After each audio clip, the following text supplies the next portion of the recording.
Hi guys, welcome back to sweet chillies. मैं हूं रुधिर। कैसे हैं आप लोग गाइस? आज हम लोग देखने वाले हैं एक बहुत ही सीरियस वीडियो। ठीक है, सीरियस इसलिए क्योंकि ये कुछ ऐसी चीज़ें हैं, ठीक है, जो हमारे सोसाइटी में बीच में एक ऐसी चीज़ें उभर के आती है ना कि मन एकदम सोच में पड़ जाता है यार। दिमाग सोच में पड़ जाता है कि भाई कुछ लोग कैसे इतने क्रूअल हो सकते हैं, कुछ लोग कैसे इतने इनसेंसिटिव हो सकते हैं। ठीक, तो यही एक वीडियो है जिसके बारे में बात करना बहुत ज़्यादा ज़रूरी है। ठीक है, ये ऐसा मुद्दा है जिसके बारे में बात करना बहुत ज़्यादा ज़रूरी है। सो आज हम लोग देखने वाले हैं आरजे रौनक चैनल से जस्टिस फॉर अतुल सुभाष, दहेज कानूनों का मिसयूज रोको, सेक्शन 498A, आरजे रौनक। ओके, तो स्टार्ट करते हैं वीडियो। इसकी ओरिजिनल लिंक आपको डिस्क्रिप्शन में मिल जाएगी।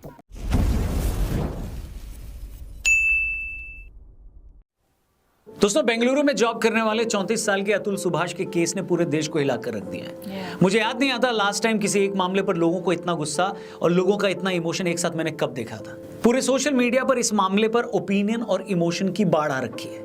मरने से पहले अपने कई पन्नों के नोट में अतुल ने जो लिखा है उसे पढ़कर आपका कलेजा फट जाता है। उसकी वाइफ और घर वालों के बारे में पढ़कर आप यही सोच सकते हैं कि कोई इंसान इतना घिनौना और लालची कैसे हो सकता है। इस लेटर में अतुल ने अपने 4 साल के बेटे के लिए जो बातें लिखी हैं दोस्तों, उसे पढ़कर आप परेशान हो जाते हैं और बार बार यही ख्याल आता है कि काश अतुल के इस दुख का पहले पता होता तो कोई कुछ कर पाता, अतुल को इस दुनिया से जाने से रोक पाता, उन्हें उनके बेटे से मिलवा पाता। लेकिन ये सारी बातें अब सिर्फ काश ही होकर रह गई हैं। मैं ये नहीं चाहता कि इस वीडियो को हम सिर्फ एक इमोशनल अपील बनाकर छोड़ दें। मेरी कोशिश है कि अतुल ने अगर अपनी लाइफ का सैक्रिफाइस दिया है तो उसे हम वेस्ट न जाने दें, ताकि उन जैसे और केस न हो पाए।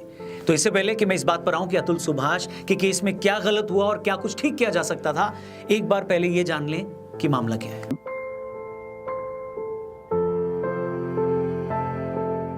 आपको बता दें, मूल रूप से बिहार के रहने वाले अतुल सुभाष बेंगलुरु में as an AI engineer job कर रहे थे। खुद अतुल ने अपने आखिरी नोट में बताया कि उन्होंने 2019 में एक मैट्रिमोनी साइट से मैच मिलने के बाद निकिता सिंघानिया से शादी की थी। शादी के अगले ही साल 2020 में उन्हें एक बेटा हुआ। अतुल ने अपने नोट में लिखा है कि उनकी पत्नी हर पूजा या शादी पर 6 साड़ियां और एक गोल्ड सेट की डिमांड करती थी। इन सालों में उन्होंने अपने ससुराल वालों को भी उनके बिजनेस के लिए 20 लाख रुपए से ऊपर दिए थे। अतुल ने कहा कि मेरी वाइफ और उनके घर वालों की पैसे की डिमांड लगातार बढ़ रही थी। 2021 में जब उन लोगों को पैसे देने मैंने बंद किए तो मेरी पत्नी हमारे 1.5 साल के बेटे को लेकर घर छोड़कर चली गई।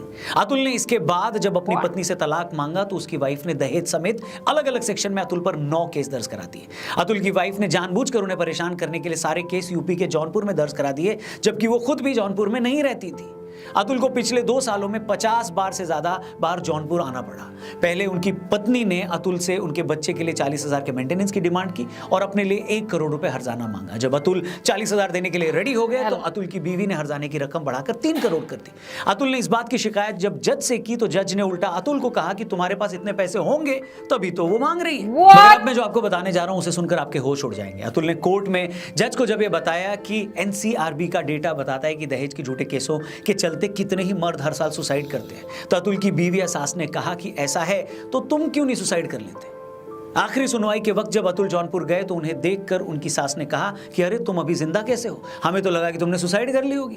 इस पर अतुल सुभाष का जवाब था कि अगर मैं मर गया तो तुम्हारी पार्टी कैसे चलेगी। इस पर अतुल की सास ने कहा कि वो तो फिर भी चलेगी, तुम मर गए तो तुम्हारी प्रॉपर्टी तुम्हारी बीवी के नाम हो जाएगी, तुम्हारे माँ बाप के मरने के बाद उनकी प्रॉपर्टी भी तुम्हारी बीवी के ही नाम होगी, तुम्हारा खानदान सारी जिंदगी कोर्ट के चक्कर काटेगा। अतुल ने जज पर भी इल्जाम लगाया कि उन्होंने भी मुझसे 5 लाख रुपए की डिमांड की थी और जब मैंने वो पैसे नहीं दिए तो उन्होंने मेरी सुनवाई नहीं की। अपनी वाइफ के इसी टॉर्चर, पुलिस की मिली भगत और एक कथित करप्ट जज के चलते अतुल सुभाष ने 9 दिसंबर की रात अपनी जान दे दी। अपनी जान देने से पहले उन्होंने 40 पन्नों का एक नोट लिखा और 1-1.5 घंटे का वीडियो भी रिकॉर्ड किया। अतुल इस सिस्टम से इतने नाराज थे कि उन्होंने अपने नोट में यह तक लिख दिया कि मेरी अस्थियों को तब तक ना बहाया जाए जब तक कि मुझे इंसाफ नहीं मिल जाता, और अगर मुझे इंसाफ न मिल सके तो मेरी अस्थियों को कोर्ट के बाहर किसी गटर में बहा दिया जाए। कई पन्नों के अपने आखिरी नोट में अतुल ने ऐसी ऐसी बातें लिखी हैं जिसे पढ़कर आपका कलेजा फट जाएगा। क्या आप उस इंसान के दर्द का अंदाजा भी लगा सकते हैं जिसने अपनी बीवी और उसकी फैमिली को खुश करने के लिए सब कुछ किया, अपने साले तक के काम में मदद करी, अपने ससुराल को लाखों रुपए दिए, पत्नी की हर खुशी का ख्याल रखा, उस शरीफ आदमी को इतना मजबूर कर दिया गया कि उसने परेशान होकर अपनी ही जान दे दी। उसे 2 सालों से अपने बच्चे से नहीं मिलने दिया गया, उसके माँ बाप पर झूठे केस किए गए, वो भी तब जब आपने अपनी बीवी के लिए हर वो पॉसिबल चीज की जो आप कर सकते थे। मैं मानता हूं कि इस देश में औरतों के हक के लिए जो कानून बने हैं उसका अपना इतिहास है, उसकी जरूरत भी है, लेकिन क्वेश्चन ये है, सवाल ये है दोस्तों कि इन्हीं कानूनों का फायदा उठाकर कई महिलाएं सीधे साधे मर्दों को फंसा देती हैं, उन्हें अपनी जान देने के लिए मजबूर कर देती हैं। उन महिलाओं का क्या, जिन मामलों में औरतें ये साबित नहीं कर पाती कि सच में उनके पति ने उनसे दहेज मांगा था या नहीं, तो क्या उन मामलों में औरतों को भी कभी सजा होती है? बिल्कुल ना, बिल्कुल नहीं होती। ऐसे मामलों में आखिर ऐसा कोई कानून क्यों नहीं है जो ये तय कर सके कि बच्चों के मेंटेनेंस के लिए या अपने हर्जाने के लिए औरतें कितना पैसा मांग सकती हैं? अतुल के केस में ही ये कैसे डिसाइड हो गया कि निकिता को अपने 2 साल के बच्चे की परवरिश के लिए 40,000 रुपए महीना चाहिए? आखिर उसने कैसे तलाक के बदले 1 करोड़ के बजाय सीधे 3 करोड़ रुपए मांग लिए? ये तो दहेज कानूनों की आड़ में मर्दों के साथ लूटपाट है, डे लाइट रॉबरी है। आखिर क्या रीजन है कि ऐसे केसेस में बच्चों की जॉइंट कस्टडी नहीं दी जाती? क्यों बाप को तरसाया जाता है? वो बेचारे तो अपने बच्चों का मुंह तक नहीं देख पाते। वेल, मैं साफ कह दूं कि जब मैं ये सारी बातें कर रहा हूं तो मैं कोई 498 या दहेज प्रताड़ना के लिए बने कानूनों के अगेंस्ट नहीं हूं। हर साल सिर्फ दहेज के मामलों में परेशान होकर 8,500 महिलाएं अपनी जान दे देती हैं। ये नंबर ही बताने के लिए काफी है कि ये लॉ कितना जरूरी है। लेकिन प्रॉब्लम वहां है जहां शहरी इलाकों में कुछ औरतें इस कानून को हथियार बनाकर मर्दों को ब्लैकमेल करती हैं, उनसे पैसे ऐंठती हैं, उनके माँ बाप को जेल भिजवा देती हैं और आदमियों को पता ही नहीं होता कि करना क्या है। आखिर क्यों मर्दों के हैरेसमेंट के लिए कोई कानून नहीं है? सवाल यही है। मैं कहता हूं साल में ऐसे 1000 केस भी क्यों ना आते हो, लेकिन कोई कानून तो होना चाहिए जिसका सहारा लेकर आदमी भी, मर्द भी अदालत में जा सके, अपनी बात रख सके। आज हम एक अतुल सुभाष की बात कर रहे हैं, लेकिन ऐसे कितने ही मामले हर रोज अखबारों के 8-9 पन्ने पर छपकर खत्म हो जाते हैं और किसी को हवा तक नहीं लगती। कुछ दिन पहले इसी तरह के एक मामले में सब इंस्पेक्टर हरीश ने अपनी जान दे दी। इसी तरह प्रोफेसर दीपांशु का मामला है, वो भी 1.5 साल से अपने बच्चे से नहीं मिले थे। इसी तरह के केस में मुंबई के संदीप पासवान ने भी अपनी लाइफ, अपनी जिंदगी खत्म कर दी थी। उनकी मंगेतर और उनकी फैमिली उन्हें लगातार टॉर्चर कर रहे थे। उन्होंने भी अपनी जान देने से पहले 20 पेज का एक नोट लिखा था और 20 मिनट का एक वीडियो बनाकर दुनिया को अलविदा कह दिया था। इसी तरह का केस तमिलनाडु के वास्को अनिल का भी है, जिन्होंने शादी के सिर्फ 2 महीने बाद ही अपनी जान दी थी। उनकी अपनी बीवी से जरा सी कोई बात हुई थी जिसके बाद उसके ससुराल वाले लगातार उन्हें जेल भिजवाने की बात कर रहे थे, धमकियां दे रहे थे। वास्को के ससुर यूपी पुलिस में कांस्टेबल थे। वास्को की मौत के 1.5 साल बाद भी पुलिस ने इस मामले में कोई रिपोर्ट नहीं लिखी, लेकिन उनकी पत्नी ने जरूर वास्को के माँ बाप पर केस करवा दिया। आप उन माँ बाप की हालत के बारे में सोच सकते हैं जिन्होंने पहले अपना बेटा खोया और अब वो अपने आप को बेगुनाह साबित करने के लिए अदालतों के चक्कर काट रहे हैं। मैं पूछता हूं, अगर कानून की नजर में सब बराबर हैं तो ऐसे झूठे केसों से खुद को बचाने के लिए मर्दों के पास क्या ऑप्शन है? ऐसे मामलों में कानून उनकी क्या मदद करता है? जवाब है कुछ नहीं। और आपको पता है ऐसे मामलों में एक सबसे खतरनाक ट्रेंड क्या है? कई औरतें जिनका शादी के बाद एक्स्ट्रा मैरिटल अफेयर होता है, जब उनके पतियों को इस बात का पता लगता है और वो ऑब्जेक्शन करते हैं, तो ऐसी औरतें सीधे सीधे अपने हस्बैंड को धमकी देती हैं कि अगर तुमने इस मामले को ज्यादा उछाला या किसी को बताया तो मैं तुम्हारे खिलाफ 498 का केस करवा दूंगी। दीपिका नारायण भारद्वाज डॉक्यूमेंट्री मेकर हैं और उनकी संस्था ऐसे मर्दों के हक के लिए लड़ाई लड़ती है। दीपिका ने अपने ट्विटर हैंडल पर बताया कि अतुल के केस के बाद उनके पास अब तक ऐसे हजारों मैसेजेस आ चुके हैं। ऐसे ही एक मैसेज में एक आदमी ने लिखा है कि मेरी वाइफ का किसी के साथ एक्स्ट्रा मैरिटल अफेयर चल रहा था और उसके साथ मेरी वाइफ के फिजिकल रिलेशन भी थे। एक बार मैंने मेरी वाइफ को उस आदमी के साथ रंगे हाथों पकड़ लिया। मैंने जब ये बात वाइफ के घर वालों को बताई तो उन्होंने लिटरली मुझसे भीख मांगी कि मैं उसे माफ कर दूं। उस आदमी ने कहा कि मेरी फैमिली की भी रेपुटेशन का सवाल था तो मैंने उसे माफ कर दिया। लेकिन कुछ दिन बाद मैंने मेरी वाइफ को फिर से उस आदमी के साथ पकड़ लिया। इस बार जब मैंने उनकी फैमिली से शिकायत की तो मेरे ससुर जी ने कहा कि फिर क्या हो गया, एडजस्ट कर लो। इसके बाद मैं तलाक लेने कोर्ट गया तो मेरी वाइफ ने मुझ पर 9 झूठे केस करवा दिए और आज मेरी जिंदगी नर्क हो रखी है। अब क्या कोई कानून का एक्सपर्ट मुझे बताएगा कि ऐसे मामलों में एक मर्द करे तो करे क्या? एक तो उसके साथ धोखा हो रहा है, उसका भरोसा तोड़ा गया और सामने वाले ने जब इसकी शिकायत करी तो उल्टा उस पर ही केस कर दिया गया। मतलब जैसे लॉज हैं उसमें आदमी अपनी बीवी का धोखा भी सहे और उस पर ऑब्जेक्ट करे तो उल्टा उस पर ही केस कर दिया जाए। ये किस तरह की सोसाइटी बना रहे हैं? मैं फिर कह रहा हूं कि ऐसा नहीं है कि औरतें धोखा देती हैं तो आदमी नहीं देते, आदमी उससे कहीं ज्यादा देते हैं। औरतें अगर दहेज के झूठे मामले दर्ज करवाती हैं तो औरतों के साथ दहेज के लिए होने वाले सच्चे मामले भी लाखों में हैं और ऐसे ही मामलों में औरतों को ताकत देने के लिए 498 जैसे कानून भी बने।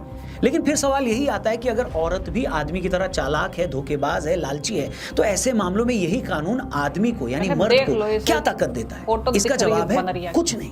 हमारे साथ प्रॉब्लम ये है कि जब भी हम औरतों के साथ जुड़े किसी एक मुद्दे की बात करते हैं तो हम ये मानने को तैयार ही नहीं होते कि मर्द भी तो विक्टिम हो सकता है। Absolutely. जैसे कुछ साल पहले जब पूरी दुनिया में मी टू मूवमेंट चला तो दुनिया भर के मर्दों को नेम शेम किया गया। सालों बाद औरतों ने आगे आकर बताया कि कैसे कैसे किस किस आदमी ने उन्हें कब कब टॉर्चर किया, उसका शारीरिक शोषण किया। मुझे लगता है कि ये मूवमेंट सही था। इससे बहुत सारे मर्दों के मन में डर भी आया कि हमने भी कोई गलती की तो हमारी भी ऐसे ही बदनामी हो सकती है। लेकिन मेरा एक सवाल है दोस्तों, अगर कुछ औरतों को आगे बढ़ाने के लिए मर्दों ने उनसे कुछ फेवर मांगे और कुछ औरतों ने ऐसा करने से मना कर दिया, अगर ये एक रियलिटी है तो एक रियलिटी ये भी है कि न जाने ऐसी कितनी महिलाएं भी हैं जो अपने औरत होने का फायदा उठाकर दफ्तरों में, ऑर्गेनाइजेशंस में आगे बढ़ जाती हैं। क्या आपके ऑफिस में ऐसी कोई लड़की नहीं है? और क्या इन लोगों की वजह से जेन्युइन एम्प्लॉइज को नुकसान नहीं होता? फिर चाहे वो कोई लड़का हो या लड़की क्यों ना हो। अब आपके सामने कोई अगर सबूत के साथ ये कह भी दे कि फला लड़की इस तरीके से आगे बढ़ी है, उसने मेरा ये नुकसान किया है, तो क्या आप उस मर्द की बात सुनेंगे? बिल्कुल नहीं सुनेंगे। सच तो ये है कि बात कितनी भी सच्ची क्यों ना हो, उल्टा उस मर्द को ये कह दिया जाएगा कि तुम एक औरत की ग्रोथ से जलते हो, तुम झूठे हो, तुम्हें शर्म आनी चाहिए। मैं फिर कह रहा हूं कि ये एक सेंसिटिव मामला है, लेकिन क्या वजह है कि हम दूसरी तरफ भी कुछ गलत हो सकता है इस बारे में सोचने के लिए तैयार ही नहीं होते। और कोई भी सोसाइटी जब एक तरफा नैरेटिव बनाता है तो वो एक साइड को पूरी तरह से विलन और दूसरे को पूरी तरह से विक्टिम बना देता है। जैसे ब्राह्मणों ने अगर एक वक्त कुछ जातियों पर जुल्म किए तो कुछ लोगों ने आज तक पूरी ब्राह्मण जाति को ऑपरेसर बना रखा है। अगर पेट्रियार्कल सोसाइटी में मर्दों ने सालों तक औरतों पर जुल्म किए, उन जुल्मों से बचाने के लिए हमने औरतों के लिए कुछ कानून बनाए, तो इसका मतलब ये नहीं है कि उसका उल्टा नहीं हो सकता, मर्द भी विक्टिम हो सकता है। हेलो, हिंदी के उपन्यास सम्राट प्रेमचंद्र का एक मशहूर नॉवेल है कर्मभूमि। कर्मभूमि में एक जगह प्रेमचंद जी अपने कैरेक्टर से कहलवाते हैं कि आप लोग कहते हैं कि महिला, दलित, भूमिहीन ये सब प्रताड़ित होते हैं, लेकिन इस बात की क्या गारंटी है कि अगर इन सबको कल को वैसी ही ताकत मिल जाए तो ये सब भी वैसा ही शोषण नहीं करने लगेंगे जैसा इनका होता है। मतलब बुराई आदमी या औरत, ऊंची जाति या नीची जाति में नहीं है। बुराई उस ताकत में है जो एक इंसान को पैसे या कानून या अपनी जाति धर्म से मिलती है। अब ये उस आदमी पर डिपेंड करता है कि वो उस ताकत का कैसे इस्तेमाल करता है। दहेज विरोधी कानूनों ने जहां लाखों करोड़ों औरतों को ताकत दी है, तो ये भी सच है कि इन्हीं कानूनों की ताकत का इस्तेमाल करके लाखों मर्दों का भी वैसे ही शोषण हो रहा है जैसा औरतों का होता आया है। लेकिन जरूरत इस बात की है कि इन कानूनों का गलत इस्तेमाल होने से रोका जाए, मर्दों को भी कानून की प्रोटेक्शन दी जाए ताकि अतुल सुभाष जैसे भले लोगों को यूं मजबूरी में दुनिया को छोड़कर जाना न पड़े। बाकी आपकी इस मामले पर क्या राय है, क्या ओपिनियन है, कमेंट करके जरूर बताइएगा। क्या आप अपने अगल बगल किसी ऐसे मर्द को जानते हैं, किसी ऐसे व्यक्ति को जानते हैं जिन्हें इसी तरीके से झूठे केस में फंसाया गया है, कानून का गलत इस्तेमाल करके उन्हें भी परेशान किया जा रहा है? उनके बारे में भी कमेंट करके जरूर बताइएगा और इस वीडियो को हर एक व्यक्ति तक पहुंचाएगा, अपने हर एक फ्रेंड से शेयर करिएगा। चैनल भी सब्सक्राइब करके जाइएगा। Thank you for watching. जल्दी मिलते हैं। जय हिंद, वंदे मातरम। आरजे रौनक ने यहाँ एक बहुत अच्छी बात कही कि ताकत के उस नशे में बुराई है, ठीक है, दोष उस नशे का है, उस ताकत के नशे का है, ना कि किसी पर्टिकुलर कम्युनिटी, किसी पर्टिकुलर जाति, धर्म, जेंडर, किसी चीज़ में है, ठीक है। नहीं, जो ताकत है, ठीक है, उसका नशा जो हो जाता है, चाहे वो किसी को भी हो जाए, बुराई उसमें है, ठीक है। जड़ से उस चीज़ को उखाड़ना चाहिए। लेकिन पता है क्या यार, कितना ही कर लो आप, हम हमेशा क्या सोचते हैं, एक बना लेते हैं ना, कोई चीज़ हमने देखी, ठीक है, तो लॉन्ग टर्म से जो प्रोस्पेक्टिव चला आ रहा है हम उसी प्रोस्पेक्टिव से सोचने लग जाते हैं, ठीक है। जैसा कि यहाँ पे बात चली कि जज जो कह रही थी, आई थिंक वो फीमेल ही है, जज जो थी इस केस में, अतुल सुभाष के केस में, जज जो थी उसने कहा कि तुम्हारे पास होंगे तभी वो मांग रही है।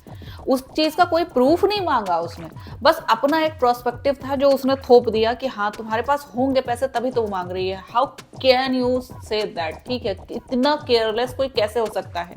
तुम्हारे हाथ में 2 जिंदगियां हैं, ठीक है, तुम्हारे हाथ में 2 जिंदगियां हैं और सबसे ज्यादा संगीन वो मासूम की जिंदगी है जो 4 साल का बच्चा, ठीक है, जिसने अपने इतनी अर्ली एज में अपने पिता को खो दिया, ठीक, और उस बच्चे के मन पे क्या असर पड़ रहा होगा। और आई डोंट नो यार, लेकिन मैं कर्मा में बहुत बिलीव करती हूँ कि कर्मा जिसका जैसा होता है उसको मिलता है, ठीक है। तो ये जो बेकार मदर है, ठीक है, मैं बेकार ही कहूँगी, ये जो निकिता सिंह है, ठीक है, जो महा बकवास पत्नी, बेकार माँ, ठीक है, और एक निहायत ही बेशरम इंसान है, ठीक। ये आगे चल के कैसी साबित होगी, कैसी इंसान साबित होगी अपने बच्चे के जीवन में, ठीक। क्योंकि ये जिस तरीके से आज इसने अपने हस्बैंड को, उनके फैमिली को ट्रीट किया है, अगर सेम कोई इन्हें इसको और इसकी फैमिली को ट्रीट करेगा तो फिर कैसा लगेगा। प्रोस्पेक्टिव वो देखने वाला होगा, वो कर्मा होगा इनका, जो घूम के आएगा ज़रूर, ठीक है। और इसी जन्म में आएगा, इसी ज़िंदगी में आएगा। इस औरत को इसका किए की बहुत भरपाई करनी पड़ेगी और इसी जन्म में करनी पड़ेगी। जिस चालाकी से इसने कानून का इस्तेमाल किया है, ठीक, वो चीज़ इसे भरनी पड़ेगी और ज़रूर भरनी पड़ेगी। मैं सिर्फ इतना कहना चाहती हूँ यार कि मतलब एक आप आइसबर्ग देखो, ठीक है, तो आइसबर्ग के नीचे का भाग जैसे बहुत ज़्यादा होता है, ठीक है, वो ऊपर दिखने वाला कम भाग होता है, लेकिन होता है, ठीक। ये ऐसा नहीं है कि ऊपर जो दिखने वाला कम भाग है उसे तुम गायब कर दोगे, नहीं। वैसे ही क्राइम का भी है कि क्राइम रेशियो, अगर इस फील्ड में क्राइम रेशियो जो है, जो दहेज प्रथा है, ठीक है, जितना ये औरतों और लड़कियों को परेशान कर रहा है, ये प्रथा जितनी परेशान कर रही है, इसकी वजह से जो क्राइम हो रहे हैं औरतों के प्रति, वो क्राइम जितने ज़्यादा हैं, जैसे आइसबर्ग का नीचे का भाग होता है, जितने ज़्यादा औरतों के प्रति हैं, मतलब तो उतना ही पार्ट उस रेशियो में भले कम है, ठीक है, उस रेशियो में भले वो कम पार्ट है जो कि आपको दिख रहा है, लेकिन है, उसका अस्तित्व है। मर्दों के प्रति भी ऐसे बहुत सारे कानून मतलब बनने चाहिए जिससे वो भी अपनी सेफ्टी कर सकें, ठीक है। ऐसा नहीं कोई भी औरत तो ये मुंह उठा के जाके वहाँ केस करी आई और मतलब लग गया। और क्या है ना कि जितना कानून एक इंसान को सज़ा नहीं देता, उससे ज़्यादा सज़ा सोसाइटी देती है, ठीक है। हम अभी ये चीज़ हमारे सामने ये पन्ने खुल रहे हैं कि हाँ कानून ने कैसा बिहेव किया अतुल सुभाष के साथ, लेकिन हम ये नहीं जानते कि हमारी सोसाइटी ने कितना उसके साथ टॉर्चर किया होगा, कितना उसे मतलब कोसा होगा, कितना उसके साथ कैसा बिहेव किया होगा, ठीक। तो हम ये चीज़ नहीं जानते, लेकिन जैसा कि हम लोग अपना पर्सनल एक्सपीरियंस भी सबका होता है, हम सभी जानते हैं कि ये कोई छोटी सी गलती भी हो जाए ना, तो समाज, सोसाइटी जो है वो अपना ही पर्सपेक्टिव बना के बैठ जाता है कि नहीं भाई यही पर्टिकुलर इंसान गलत होगा, है ना।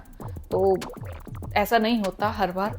जैसा कि अभी आप देख लो वीक कानून, यहाँ पे हम वीक कानून का एक वीक लॉ का हम एक एग्जाम्पल यहाँ पे सेट हुआ है, ठीक है, कि कितना कमज़ोर कानून है इधर का, हमारे यहाँ का। और इसका एग्जाम्पल बहुत पहले हमारे यहाँ और भी सेट हो चुका है कि भाई अभी तक कोलकाता जो केस है, ठीक है, उसमें कोई प्रोग्रेस हमें दिखाई नहीं दे रही है, कुछ दिखाई नहीं दे रहा है, वो फिर ठंडा पड़ गया वो केस, ठीक है। तो गलत ऐसा नहीं है कि किसी एक ही जेंडर के साथ हो रहा है, नहीं, गलत सबके साथ हो रहा है, लेकिन उस गलत में किसका कितना भाग है वो मायने रखता है, ठीक है। तो बस मैं ये चाहती हूँ यार, इस इंसान के साथ आफ्टर डेथ ही लेकिन इंसाफ होना चाहिए, ठीक है। उनके मम्मी पापा के साथ इंसाफ होना चाहिए। और ऐसे जो लोग हैं, निकिता सिंह जैसी ये औरतें हैं, ठीक है, लेडीज़ हैं, इन लोगों के लिए भी एक डर बनाए रखना होगा कानून को कि हाँ अगर आपका केस मतलब झूठा साबित हो गया, ठीक है, और जो भी हुआ अगर वो झूठ साबित हुआ तो भाई तुम भी लंबे जाओ। से कानून होने चाहिए, जज इतने ईमानदार होने चाहिए, ठीक है, वकील इतने ईमानदार, पुलिस और ये सब इतने ईमानदार होने चाहिए कि जिस भी इंसान के साथ गलत हो रहा है उसे इंसाफ दिला सकें। ओके, सो आई होप आप लोग को रिएक्शन पसंद आया होगा। अगर अच्छा लगा हो देन प्लीज़ लाइक और शेयर ज़रूर करना। मैं मिलूंगी नेक्स्ट वीडियो में। बाय।